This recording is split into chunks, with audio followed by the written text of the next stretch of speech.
प्रेम से बोलो प्रातः समनी बाबा गुरु घासीदास की जय। आके क्यों जाना था भैया? आके थल पंडित जी बाबा जी के भजन ला सुनता हूँ भैया। अच्छा अच्छा आज मोर मन हा नाचे लग जाते, तन्हा मोर झूमे लग जाते। वाह वाह भैया यही ला हमार पद्मश्री हाँ। उषा बारले माता जी कहे। कहा के थे भैया? कहा के थे? हाँ ये तन्हा मोर झूमे। अच्छा मन हमोर नाचे, हो मगन हो गुरु के भजन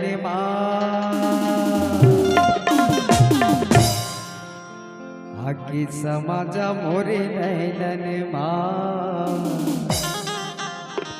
आगे समाजा मोरे नैनन जय हो बाबा।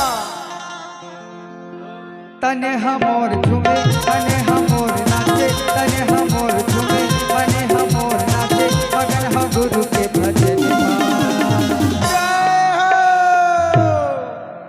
आके समाजा मोरे नैनन आके समाजा मोरे नैनन आके समाजा मोरे नैनन आके समाजा मोरे नैनन।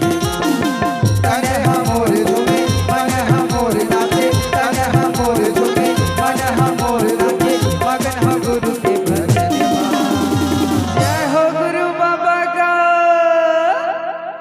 आके समाजा मोरे नैनन आके समाजा मोरे नैनन